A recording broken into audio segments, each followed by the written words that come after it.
Hello दोस्तों, Jaiswal classes में बहुत बहुत स्वागत है। देखिए, आपने ये चीज सुनी होगी कि जो कोर्ट के आदेश के अनुसार अब जो है वो डेट बढ़ने की जो प्रबल संभावना बन चुकी है। तो हम चाहते हैं कि ये जो डेट का जो एक्सटेंशन हुआ है इसका आप पूरी तरह से लाभ उठा पाएं और ये पूरा लाभ आपको जायसवाल क्लासेस में उपलब्ध होगा। ये कैसे, ये मैं अभी थोड़ा सा डिस्कशन करके आपको समझाने की कोशिश करता हूं। देखिए, जो डेट का एक्सटेंशन हुआ है उसका लाभ हम लोग कैसे उठाएंगे, उस लाभ को उठाने के लिए आपको जायसवाल क्लासेस में जुड़ना पड़ेगा या जायसवाल क्लासेस की टीम के साथ जुड़ना पड़ेगा। जायसवाल क्लास की टीम के साथ जुड़ने के लिए आप जायसवाल क्लास का ऐप प्ले स्टोर से डाउनलोड कर सकते हैं और अगर कुछ और जानकारी चाहिए हो तो आप इन दो मोबाइल नंबरों पे कॉल करके भी आप डिटेल इंफॉर्मेशन ले सकते हैं। ये मोबाइल नंबर जैसा कि आप देख रहे हैं बोर्ड पे लिखे हुए हैं, मैं इसको एक बार पढ़ भी देता हूं कि पहला जो मोबाइल नंबर है वो है 9111471439 और दूसरा जो अल्टरनेटिव मोबाइल नंबर है वो है 9301966577। तो आप इन दोनों में से किसी एक मोबाइल नंबर पे संपर्क करके आप इंफॉर्मेशन ले सकते हैं। देखिए, जहां तक बात होती है कि आप इससे पहले मान लीजिए जो पुराने स्टूडेंट हैं जो हमारे साथ पहले जुड़े हुए थे, जो टेक एलाइट के उस माध्यम से जुड़े हुए थे, वो टेक एलाइट इंस्टीट्यूट में कुछ समस्या आने के कारण वो इंस्टीट्यूट जो पूरी तरह से जो बंद हो चुका है और उसकी जो इंफॉर्मेशन है वो आपको आगे फोन करने पे पता चल जाएगी। पर हम चाहते हैं कि हम आप हमारी टीम के साथ रहें। देखिए, मैंने आपको एक चीज पहले बताई थी और मैं फिर उस चीज को डिस्कस करना चाहूंगा कि टीम का अच्छा होना क्यों जरूरी है। देखिए, टीम का अच्छा होना इसलिए जरूरी होता है क्योंकि आपको टीम की जो क्वालिटी है या उनके जो एक्सपीरियंस है उसका सीधा सीधा लाभ जो है वो आपको मिल सकता है। आप जायसवाल सर की टीम के साथ जब जुड़ेंगे तो उनमें पढ़ाने वाले कोई भी फैकल्टी का जो अनुभव है वो न्यूनतम 20 साल का है। ध्यान दीजिएगा, मैंने वर्ड इस्तेमाल किया है न्यूनतम। तो इसका सीधा मतलब है कि कोई भी फैकल्टी जो अभी जायसवाल क्लासेस की टीम के साथ जुड़ा हुआ है वो न्यूनतम 20 साल के एक्सपीरियंस के साथ काम कर रहे हैं। मतलब इनको काफी ज्यादा एक्सपीरियंस है इन फैकल्टीज को इस टाइप के एग्जामों का, कॉम्पिटिटिव एग्जाम का, चाहे वो नीट या जेई का एग्जाम हो, चाहे इधर कंपटीशन के कोई भी एग्जाम हो, ऑब्जेक्टिव पैटर्न में जो होने वाले एग्जाम्स होते हैं उन सारे चीजों का, तो उसका आपको सीधा सीधा लाभ जायसवाल क्लासेस में मिल सकता है। तो उम्मीद करूंगा कि आप हमारे साथ जुड़ेंगे और अच्छे से अपनी तैयारी को और एक साइंटिफिक पैटर्न पे तैयारी करके अपने भविष्य को सुनहरा बनाने की कोशिश करेंगे।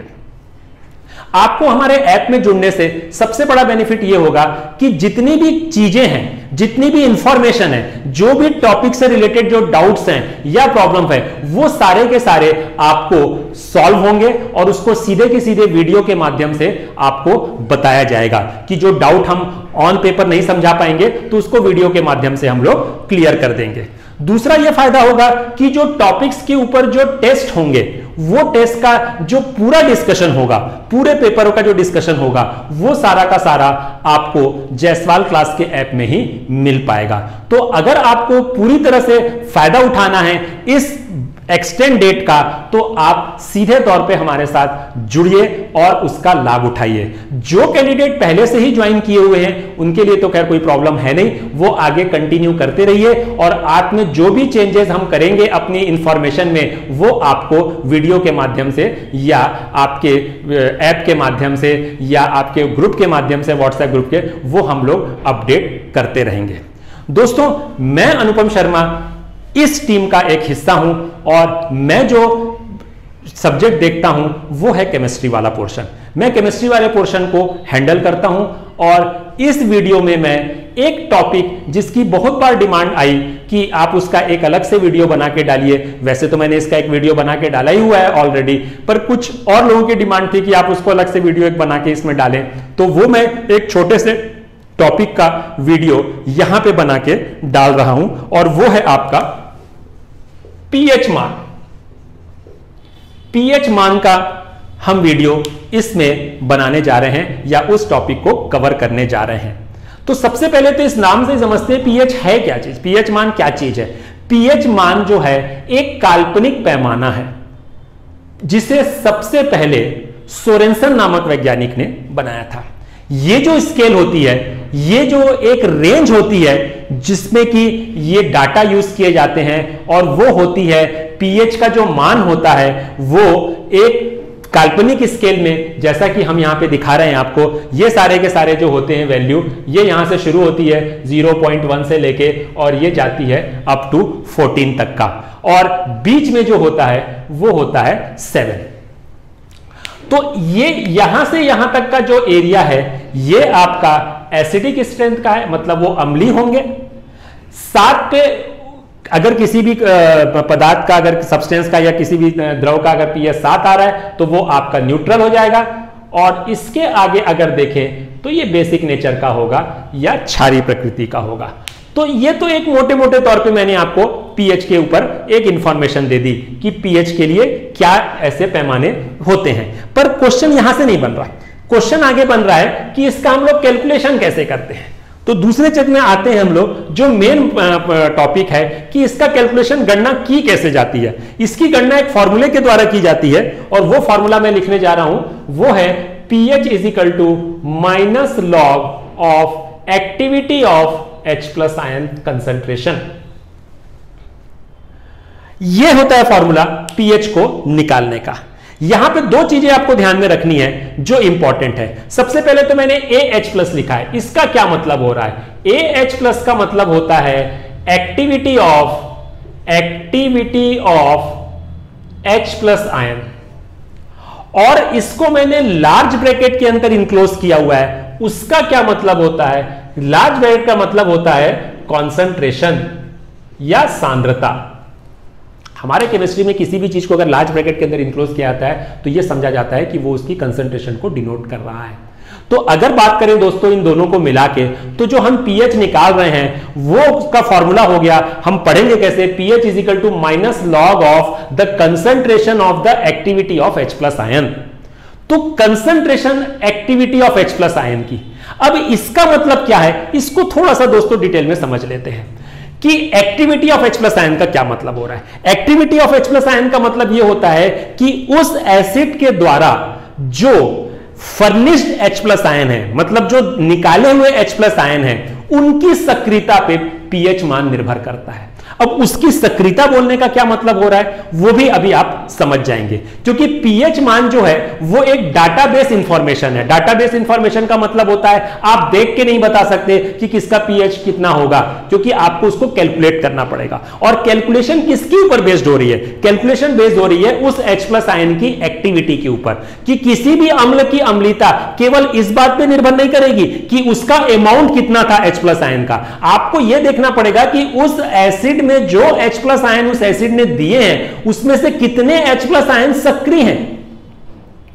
क्योंकि हमने यहां पे ऐसा नहीं लिखा formula pH is equal to minus log of H plus ion concentration, ये नहीं लिखा है फॉर्मूला, फॉर्मूला ये लिखा हुआ है। तो बहुत सारा कंफ्यूजन स्टूडेंट होता है। आपके पास जो आम बुक है वो ऐसी फॉर्मूले के ऊपर बेस्ड है कि pH is equal to minus log of H plus ion concentration. पर अगर आप अच्छी बुक उठा के देखें तो उसमें आपको मिलेगा pH is equal to minus log of activity of H plus ion concentration. पर हम जनरली इसी फॉर्मूले का इस्तेमाल करते हैं। पर अगर मान लीजिए दोनों ऑप्शन दिया हो कभी कि pH निकालने के लिए, pH गणना के लिए कौन सा सूत्र सही है, कौन सा फॉर्मूला सही है, तो फिर आप टिक करेंगे बेस्ट ये है, बेटर है ये, बेस्ट ये है। ध्यान दीजिएगा ना। तो उम्मीद करता हूं ये चीजें आप समझ गए होंगे। अब चलते हैं दोस्तों थोड़ा सा और आगे कि ये जो एक्टिविटी है इसको हम प्रैक्टिकली कैसे समझेंगे, उसको मैं किसी एक एग्जांपल से समझाता हूं। जैसे मैंने एक एसिड लिखा HCl, आप जानते हैं HCl एक एसिड है, बड़ा पॉपुलर एसिड है, हाइड्रोक्लोरिक एसिड है। इसको अगर मैं डिनोट करता हूं, इसको अगर मैं आयोनाइज कर देता हूं, तो मैं इसको ऐसे लिख सकता हूं, आयोनाइज करने वाला H प्लस और Cl माइनस। दूसरा एक और एसिड लेता हूं मैं, अगर आप देखें यह है आपका एसिटिक एसिड। इसको भी अगर मैं आयोनाइज करता हूं तो मैं कैसे इसको डिनोट करूंगा, H प्लस आयन और CH3COO माइनस, मतलब एसीटेट है। अब अगर मैं पहले वाला फॉर्मूला इस्तेमाल करता होता तो दोनों ही एक एक मोल H प्लस आयन दे रहे हैं। अगर आप गौर से देखिए तो HCl भी 1 मोल H प्लस आयन दे रहा है और एसिटिक एसिड भी 1 मोल H प्लस आयन दे रहा है। इसका मतलब, कहने का मतलब है कि यहां पे इन दोनों की अम्लता एक बराबर आनी चाहिए, पर ऐसा होता नहीं है। एसिडिक एसिड HCl जो है it is a more acidic then acetic acid, ये बहुत ज्यादा अम्ली है। जबकि मजे की बात है दोनों ने एक एक मोल ही H प्लस आयन को प्रोड्यूस किया है। तो ये जो डिफरेंस आया वो किस बेस पे आया? वो आया उसकी एक्टिविटी के बेस पे, उसकी सक्रियता के बेस पे। सक्रियता कहने का मतलब है कि जब ये HCl अपना H प्लस आयन फर्निश करेगा तो उसकी एक्टिविटी इसकी तुलना में, एसिटिक एसिड की H प्लस आयन की तुलना में काफी ज्यादा होगी, जिसके कारण उसकी अम्लता बढ़ जाएगी।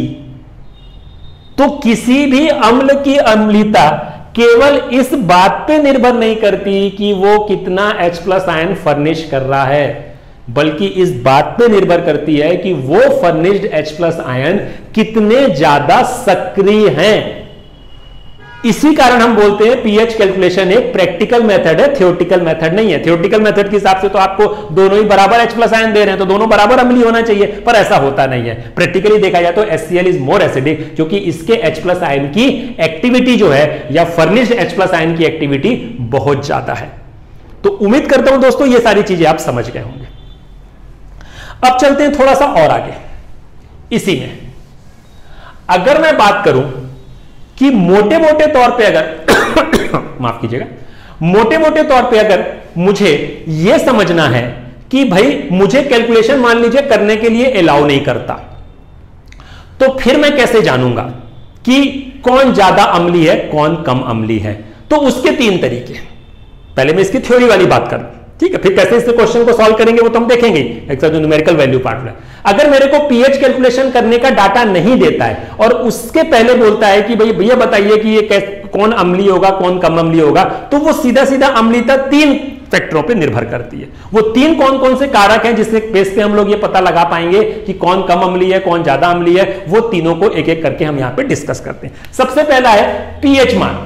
पीएच वैल्यू से ही हम लोग क्या कर सकते हैं, इसको डिसाइड कर सकते हैं कि पीएच वैल्यू जो होती है, पीएच वैल्यू जो है आपकी वो इनवर्सली प्रोपोर्शनल है एसिडिटी के या अम्लता के।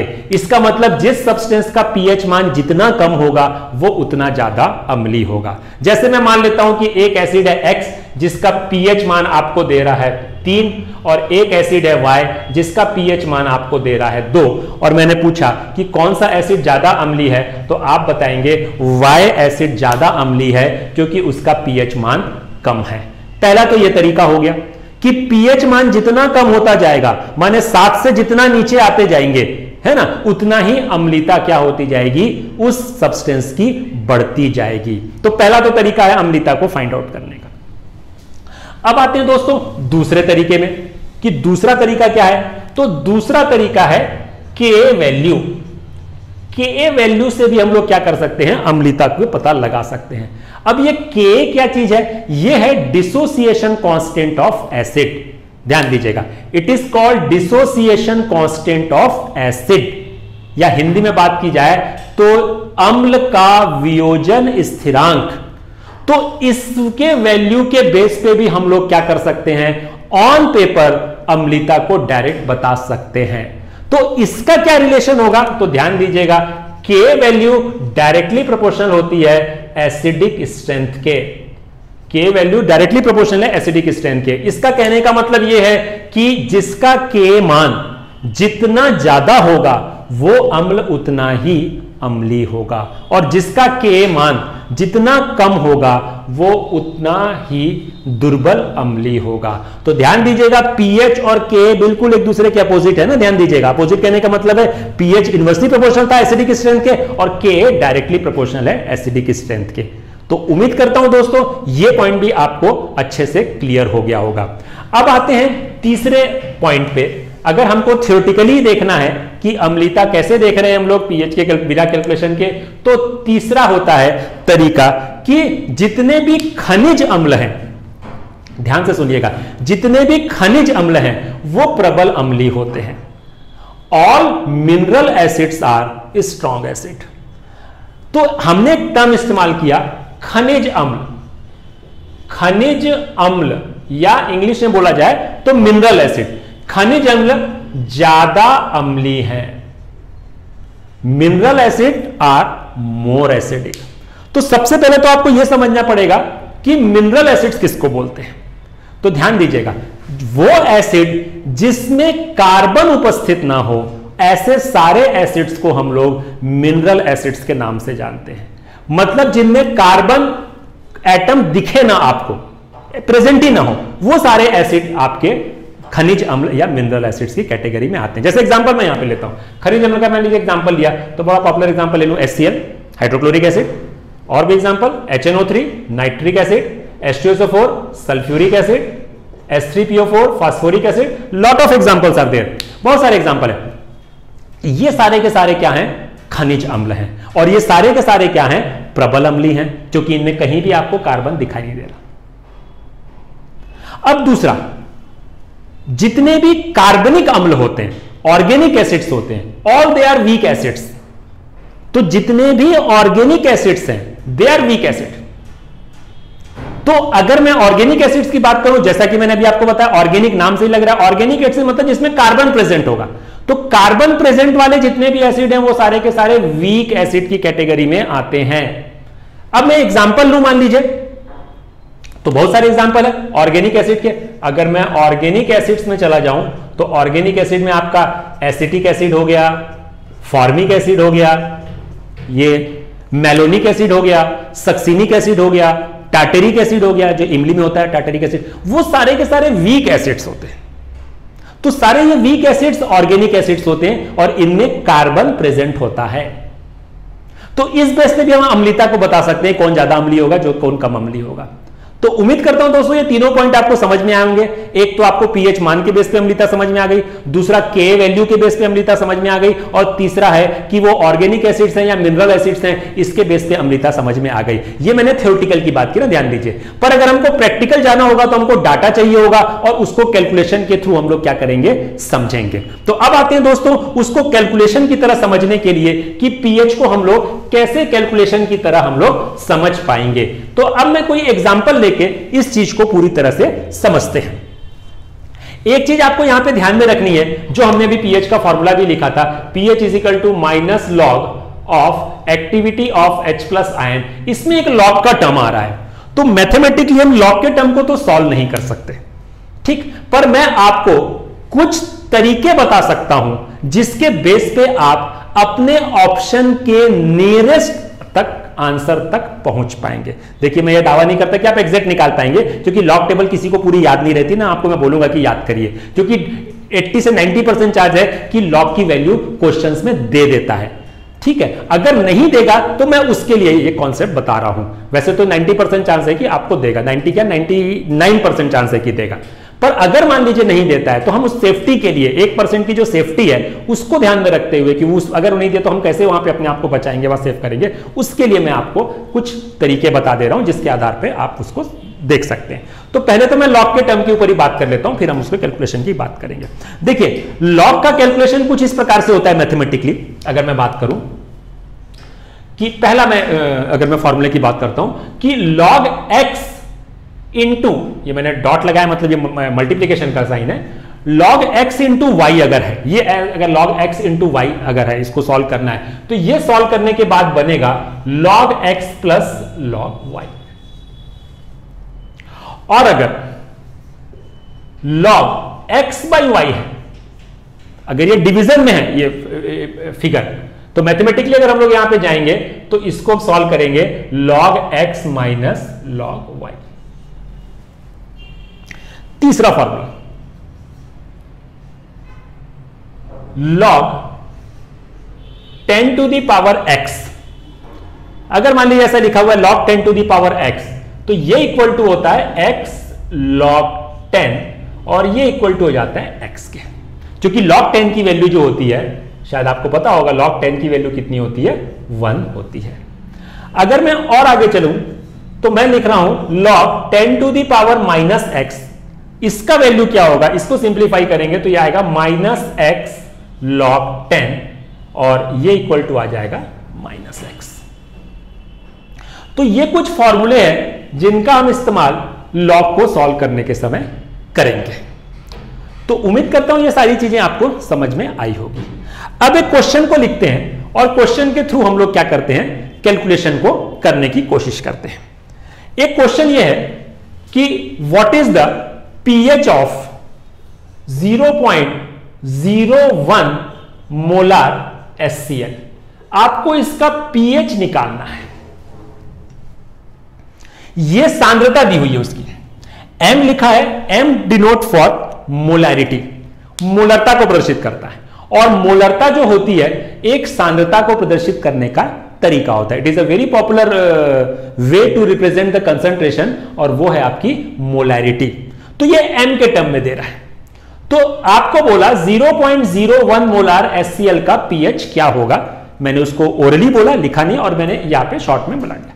तो अब आप जब इसका pH कैलकुलेशन करेंगे यहां पे, तो आप फॉर्मूला ये वाला इस्तेमाल करेंगे जो मैंने ऊपर लिखा हुआ है। अब ये कैसे करेंगे, मैं उसको नीचे वहां पे इस डाटा को, इस वैल्यू को पुट करके यहां पे दिखा रहा हूं। तो आप करेंगे क्या, वो देखिए। तो pH इज इक्वल टू हो जाएगा -log, और यहां पे हम रखेंगे 0.01। ये आपको H+ आयन की वैल्यू दे रहा है। जो कि ये एसिड है तो ये H+ आयन प्रोड्यूस करेगा और वो देगा इतने मोल H+ आयन और इतने ही मोल Cl- आयन देगा। पर हमको Cl से कोई मतलब नहीं, हमको तो H+ लेना है क्योंकि हमको यहां पे H+ फॉर्मूले में है। तो हमने यहां से इसकी वैल्यू रख ली यहां पे। तो इसको मैं क्या ऐसे लिख सकता हूं, -log 10⁻², क्योंकि 0.02 है, मैं डेसिमल प्लेस करूंगा तो ये हो जाएगा। ये डेसिमल प्लेसमेंट आपको आता होगा कि कैसे करना है। मैं left to right decimal place किया हूं तो माइनस में 0 बढ़ेंगे, और अगर right to left decimal place करूंगा तो प्लस में 0 बढ़ते हैं। ये शायद आपको पता होगा मैथमेटिकली। तो मैंने इसको इस फॉर्मेट में लिख दिया। अब मैं क्या कर रहा हूं कि मैं लॉग को अंदर ले आ रहा हूं ब्रैकेट के। तो मैं इसको क्या करूंगा, माइनस को मैंने बाहर छोड़ा और यहां ले आया log 10⁻²। अगर मैं इसको सॉल्व करूं तो ये जो लास्ट वाला, फोर्थ वाला जो फॉर्मूला है वो यहां पे इस्तेमाल होगा। log 10⁻⁻x is equal to होता है -log 10, मतलब ये आएगा -x। मतलब मैं आपको थोड़ा लंबा करके दिखा रहा हूं, आप तो उसको फटाफट सॉल्व कर लेंगे ऑब्जेक्टिव में। तो यहां पे जो ये वैल्यू आ जाएगी वो कितनी आ जाएगी, -2, क्योंकि 10⁻² है तो वैल्यू आ जाएगी इसकी -2।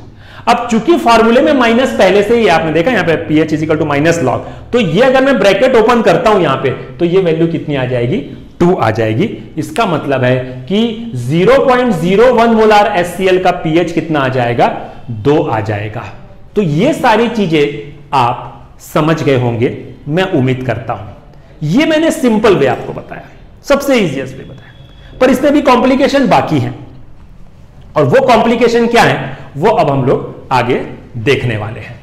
तो अब चलते हैं दोस्तों दूसरे क्वेश्चन पे और उसको समझने की कोशिश करते हैं कि वो कैसे होगा। और वो क्वेश्चन आपका ACF में आया भी हुआ था, 2016 के ACF में वो क्वेश्चन आया हुआ था, और उसी क्वेश्चन को मैं यहां पे डिस्कस भी कर रहा हूं, जिसको कि आपको ध्यान में रखना है। पूछा यह था कि 10⁻⁻8 मोलार HCl का pH क्या होगा। What is the pH of the 10⁻⁻8 molar HCl का। अब अगर मैं इस फॉर्मूले पे जाऊं, अभी इससे पहले जो मैंने क्वेश्चन किया था उस वाले तरीके से सॉल्व करता, जो कि एक ऑप्शन भी था कि मैं अगर लगाता pH is equal to -log 10⁻⁻8, अगर मैं ऐसा रखता हूं 10⁻8 मोलार HCl की कंसंट्रेशन दे ही रहा है तो इतना मतलब उसकी 10⁻8 मोलार H+ आयन कंसंट्रेशन होगी। तो यहां से अगर मैं pH सॉल्व करूंगा तो pH आ जाएगा उसका 8, जो कि गलत है। It is a wrong answer. तो फिर सही आंसर क्या होगा और करेंगे कैसे, तो ध्यान दीजिएगा। फॉर्मूला यही इस्तेमाल होगा, पर यहां पे कुछ जो कैलकुलेशन में कुछ अलग तरीका लगाना पड़ेगा, कुछ मॉडिफिकेशंस करने पड़ेंगे, और वो मैं यहां पे करने जा रहा हूं। ध्यान से देखिएगा, यहां पे मैंने -log लिखा। अब यहां पे एक्टिविटी ऑफ H+ आयन की जगह मैंने कुछ मॉडिफिकेशंस कर दिए। अब ये मॉडिफिकेशंस क्यों किए पहले ये चीज समझेंगे, और ये वैल्यू आई कहां से इसको समझेंगे। ये वैल्यू तो समझ में आ रही है, 10⁻8 तो इसका था ही था।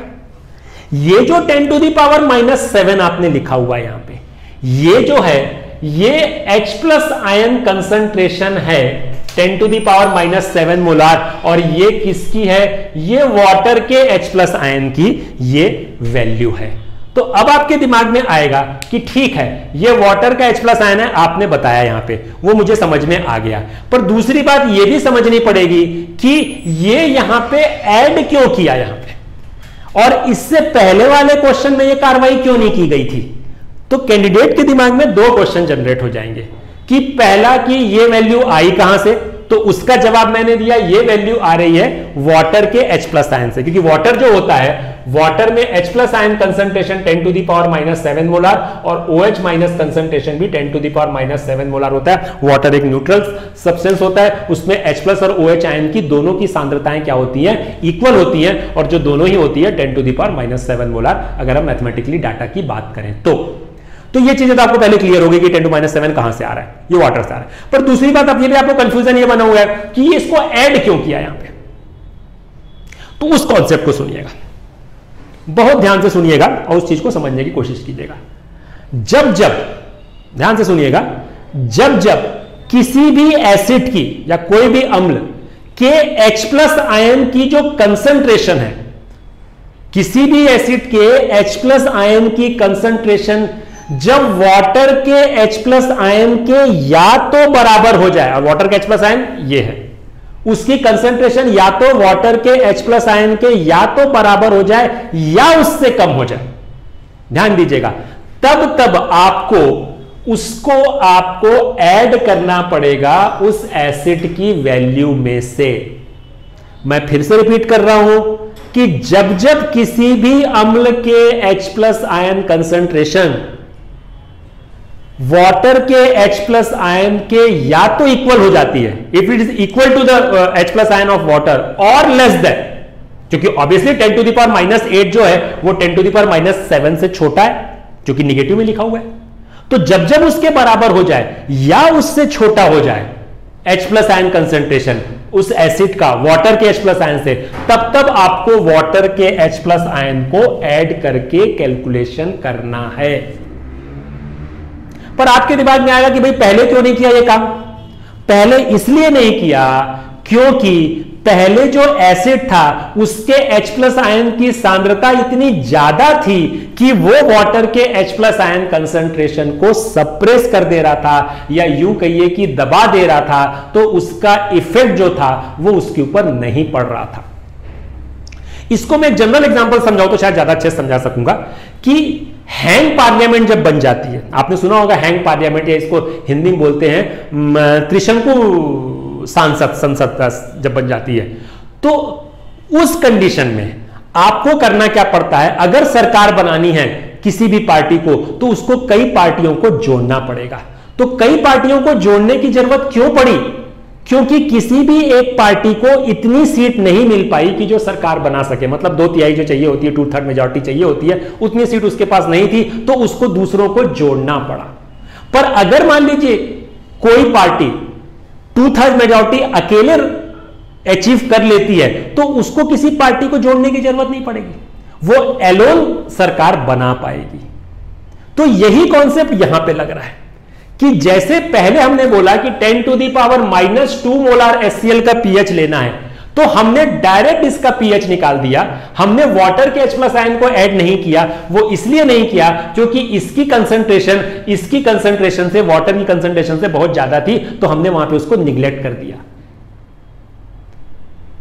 पर अगर जब कम हो जाएगी कंसंट्रेशन वाटर से के H+ आयन से, तो हमको क्या करना पड़ेगा, उनको भी कंसीडर करना पड़ेगा कि जैसा कि हमने यहां पे कंसीडर किया।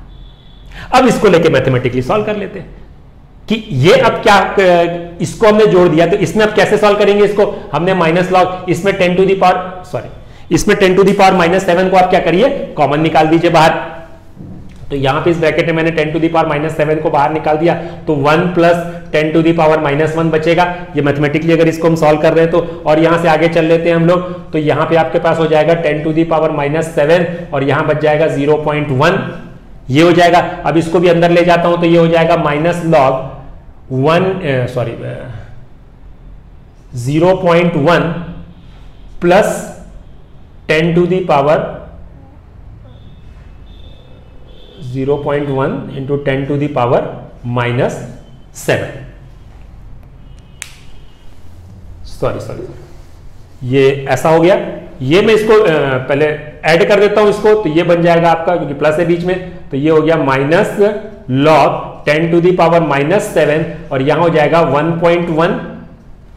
ठीक है, ये होगा। अब इसको ब्रैकेट को ओपन कर लेता हूं, तो यहां पे आपके पास आ जाएगा वैल्यू की log 1.1 into 10 to the power -7। अब ये हो जाएगा, ये जुड़ गया। अब 10 टू दी पावर -7 का लॉग तो कितना आ जाएगा, -7। ये तो आएगा ही आएगा, इसको सॉल्व किया तो। अब जो ये 1.1 है, इसकी कोई ना कोई वैल्यू आएगी, इसकी कोई ना कोई वैल्यू आएगी, और आप क्या कर रहे हो, उसको यहां पे माइनस कर रहे हो उसके साथ में, 7 के साथ में इसको क्या कर रहे हो, यहां पे माइनस करेंगे। तो ये एक वैल्यू हो गई और ये एक वैल्यू हो गई, दो वैल्यूज हो गई। तो ये वाली वैल्यू के लिए तो ये डाटा आ गया आपके पास 10 to the power -x equal to -x होता है, ये आ गया। अब 1.1 का कुछ तो लॉग हो गई, हमने आपको पहले बताया, आपको याद नहीं रखना है, तो कुछ वैल्यू होगी यहां पे। तो यहां पे कोई भी वैल्यू आती होगी, 0.04 के आसपास आती है इसकी वैल्यू, कुछ आती है इसकी वैल्यू, तो ये हमने कर दिया। अब मैंने सिंप्लीफाई कर दिया लॉग को, तो ये आ गई वैल्यू। तो इसको अगर मैं सॉल्व करूंगा तो 6.95 के आसपास इसका टोटल जो पीएच वैल्यू है वो आ जाएगा। तो कहने का मतलब यह है कि जो -8 जो यहां पे कंसंट्रेशन है, उसका पीएच आपके पास 6.95 या 96 के आसपास आ रहा है, 8 नहीं आ रहा है। तो ये क्यों हुआ, ये हुआ इसके कारण, ये ऐड करना पड़ा वाटर का। तो यही क्वेश्चन था एसीएफ में कि 10 टू दी पावर -8 मोलार एचसीएल का पीएच कितना होगा। हालांकि वो कैलकुलेशन नहीं पूछ रहा था, इतना तो हमने कैलकुलेट करके आपको दिखाया समझाने के लिए। वो बोलता है बिटवीन 6 to 7, तो आंसर आएगा इसमें बिटवीन 6 to 7। एक और ऑप्शन हो सकता है इसमें, ऐसे लिखो बिटवीन 6 to 7, क्योंकि 6 से 7 से कम है और 6 से ज्यादा है, तो ये बिटवीन 6 to 7 आपका बेस्ट आंसर होता। और कैलकुलेट करके निकालते तो एग्जैक्ट आंसर ये आता। तो उम्मीद करता हूं ये सारी चीजें आप समझ पाए होंगे कि कैसे ये चल रहा है। तो ये जो ट्विस्टिंग है, इसको आप थोड़ा सा ध्यान में रखेंगे। यही पूरी कहानी बेस के लिए भी एप्लीकेबल होगी, ठीक है। पर एक चीज आप यहां पे अब और समझेंगे कि मैंने अभी तो ये अम्ल के लिए पूरी कहानी बताई।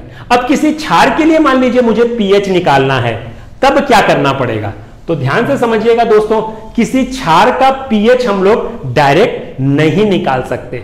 हम क्षार का हमेशा पहले क्या निकालेंगे, पीओएच। तो किसी क्षार के लिए आपके पास फॉर्मूला आ जाएगा POH is equal to minus log of activity of OH minus. ये आ रहा है फॉर बेस और ये था फॉर एसिड। तो किसी भी क्षार के लिए अपन POH पहले निकालेंगे। पर अगर मान लीजिए किसी क्वेश्चन में बोलता है किसी क्षार का pH क्या होगा, तब क्या करेंगे। तब उसके लिए हमारे पास एक और फॉर्मूला है, वो मैं यहां लिखने जा रहा हूं, pH plus POH is equal to 14। ये एक वैल्यू होती है, pH और POH दोनों का जो सम करेंगे तो उसकी वैल्यू आएगी 14। पर ये जो वैल्यू है वो एट 25 डिग्री सेंटीग्रेड और 298 केल्विन पे होगी। ये भी बात आप बहुत अच्छे से अपने दिमाग में रखेंगे कि ये जो डाटा आ रहा है ये फिक्स नहीं है, ये टेम्परेचर डिपेंडेंट है, तापक्रम पर निर्भर कर रहा है। अगर आप तापक्रम में परिवर्तन कर देंगे तो ये वैल्यू बदल जाएगी। पर जो स्टैंडर्ड वैल्यू होती है, जो कि 25 डिग्री पे कैलकुलेटेड होती है, देखिए जितने भी कांस्टेंट्स की वैल्यू हमारे केमिस्ट्री में जो कैलकुलेट होती है वो इसी तापक्रम पर कैलकुलेट होती है, जिसको हम लोग रूम टेम्परेचर बोलते हैं। तो कमरे के तापमान पर, तो कमरे के तापक्रम पर पीएच और पीओएच का जो मान होता है वो 14 होता है, जो दोनों का योग होता है पीएच प्लस पीओएच का। पर ये वैल्यू वेरिएबल है, मैं आपको बता रहा हूं, ये टेम्परेचर अगर बदलेगा तो ये बदल जाएगा। पर हम जो कैलकुलेशन करेंगे एक्चुअली इसी से करेंगे, तो वो चीजें आप अभी समझ पा रहे होंगे। अब मान लीजिए क्वेश्चन के थ्रू इसको समझते हैं। मान लीजिए क्वेश्चन ये बोलता है कि 0.01 मोलार NaOH का पीएच क्या होगा, what is the pH of 0.01 molar NaOH। तो अब मेरे को पीएच पूछ रहा है क्षार का, NaOH एक क्षार है, तो मैं डायरेक्ट पीएच नहीं निकाल पाऊंगा इसका, पहले मुझे पीओएच निकालना पड़ेगा।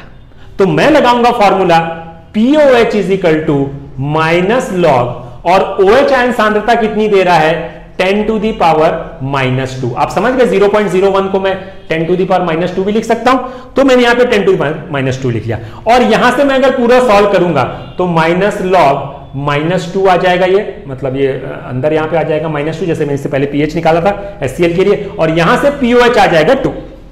तो ध्यान दीजिएगा पीओएच 2 आ गया है, पीएच नहीं आया है। अब पीएच निकालने के लिए आप फिर ये वाला फॉर्मूला इस्तेमाल कर देंगे। तो हम क्या करेंगे यहां पे pH is equal to 14 minus pOH, पक्षांतर करके इसको इधर से इधर ले जाएंगे, और पीओएच कितना था आपका 2, तो 14 माइनस 2 कर दूंगा तो इसका आंसर आ जाएगा 12। तो 0.01 मोलार NaOH का pH आएगा 12। तो ध्यान दीजिएगा दोस्तों, किसी भी क्षार का डायरेक्ट pH नहीं निकलेगा, पहले उसका निकलेगा pOH और फिर pOH के बाद जो है फिर pH मान निकाल पाएंगे।